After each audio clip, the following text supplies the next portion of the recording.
मियाँ बीवी की आपस की जोन सी लड़ाई है, आपस की जोन से इख्तलाफात हैं, उसके बारे में आज मैं आपको एक ऐसा अमल बताऊंगा कि जिसके करने से आपको पहले दिन से ही इंशाअल्लाह ताला उसका रिजल्ट मिलना शुरू हो जाएगा। शर्त मेरी ये है, जैसे मैं आप लोगों को बताऊंगा वैसे ही करना है। गौर से आपने सुनना है, समझना है, फिर उसके बाद आपने अमल करना है। अक्सर मियाँ बीवी के अंदर आपस में छोटी छोटी बातों से लड़ाई झगड़ा रहता है। बीवी कहती कि मैं मेरा शौहर मेरे साथ इस तरीके से प्यार से बात करे, मोहब्बत से बात करे, लेकिन शौहर उससे मोहब्बत से प्यार से बात नहीं करता। तो वो बहुत ज़्यादा परेशान है और उसने बहुत ज़्यादा वज़ाइफ भी कर लिए हैं और बाबों के पास भी गए हैं कि मेरा शौहर जो सा मेरे से मोहब्बत नहीं करता, तो लिहाजा मेरा शौहर जो सा वो मेरे से मोहब्बत करना शुरू हो जाए। सबसे पहले ये स्क्रीन के ऊपर आप देख रहे हैं, या अल्लाह या रहमान, या रहीम, या कादिर, या फत्ताह, या रज़ाक, या वहाब, या मुस्तकीम, बेहक ला हौला वला कुव्वता इल्ला बिल्लाहिल अलिय्यिल अज़ीम। ये आपने स्क्रीन के ऊपर ये आपने 341 मरतबा पढ़ना है। ईशा की नमाज के बाद आपने ईशा की नमाज पढ़े, उसके बाद अव्वल आखिर दुरूद इब्राहिम आप 7 मरतबा पढ़ लें।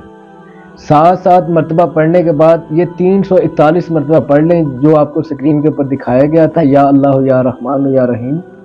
किसी मीठी चीज़ के ऊपर आपने दम करके अपने शौहर को आपने खिला देना है, या कोई मीठी शरबत में आपने उसको पिला देना है, ठीक है। इंशाअल्लाह ताला अगर कोई अल्लाह ताला की तरफ से आपस के आपके मामलात ख़राब हुए होंगे तो इंशाअल्लाह ताला आप ये अमल जो सा ये आपने 7 दिन तक मतवत्तर आपने इस अमल को जारी रखना है।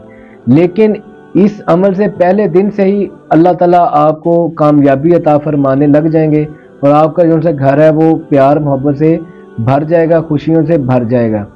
यहाँ पर एक चीज़ का आपने ख्याल रखना है, जो बंदा ये अमल करे, ये ख़ास बीवी अपने शौहर के लिए कर सकती है, शौहर अपनी बीवी के लिए ये अमल नहीं कर सकता। एक बात का ये ख्याल रखना है, जो भी बीवी है, जो भी बहन है, वो इस अमल को करने से पहले अपना आप को वो चेक ये ज़रूर करे कि मेरे ऊपर किसी किस्म की बंदिश तो नहीं है, जादू तवीज़ात की बंदिश तो नहीं है। क्योंकि ये जो अमल बंदा करेगा या कोई भी आप अमल करते हैं, अगर बंदे के ऊपर किसी भी किस्म की बंदिश हो, जादू की वजह से, जिन्नात की वजह से, साए की वजह से, नज़र बद की वजह से, तो वो अमल ये काम नहीं करते। ये छोड़ के आप कुरान पाक पूरा भी पढ़कर आप दम करेंगे, आपकी ज़ुबान में वो तसीर नहीं होती। क्योंकि जब बंदिश हो जाती है उसके हर मामलात में रुकावटें, बंदिशें, परेशानियाँ शुरू हो जाती हैं। तो वो अपने आप को पहले वो चेक करे कि मेरे ऊपर किसी किस्म का कोई बंदिश तो नहीं है, कोई जादू की, जिन्नात की, साए की, नज़र बद की कोई बंदिश तो नहीं है। अगर वो आप चेक करना चाहते हैं, इसी चैनल के ऊपर एंड पर मेरा ख्याल वीडियो पड़ी है, उसके ऊपर वो कमीज़ के ज़रिए आप पता कर सकते हैं।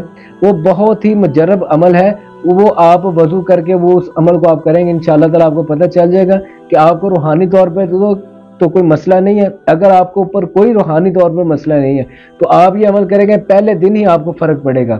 अगर आपको रूहानी तौर पर मसला होगा तो हो सकता है जब किसी को बंदिश, जादू की वजह से असरात होते हैं, उसके मियाँ बीवी के जो से इख्तलाफात होते हैं वो बढ़ने शुरू हो जाते हैं, तलाक़ों की बात पहुँच जाती है, घर में बदमगज़ी पैदा होने लग जाती है। तो उस औरत को, वो जो भी औरत अमल करे तो वो चेक कर सकती है वो कि मेरे ऊपर कोई मसला है। अगर वो मसला है तो उसका मैं आपको एक और हल बता देता हूँ। वो अपना फिर रूहानी तौर पर अपना पहले इलाज करवाए। जैसे ही वो अपना इलाज कराएगी 100%, 1 करोड़ % उसका जो है शौहर उससे मोहब्बत करना शुरू कर देगा। उसके जो भी नेक, उसकी जो सी ज़रूरियात हैं उसकी पूरी करना शुरू कर देगा, यानी कि उनका घर जो है वो खुशहाली से भर जाएगा। जो भी ये अमल करना चाहे कमेंट बॉक्स में या अल्लाह या मोहम्मद लिख दे, वीडियो को लाइक कर दे और चैनल को सब्सक्राइब नहीं किया चैनल को सब्सक्राइब कर दें। अल्लाह ताला आप सब लोगों को सलामत रखे, ताक़यामत रखे। अस्सलाम वालेकुम व रहमतुल्लाहि व बरकातुहू।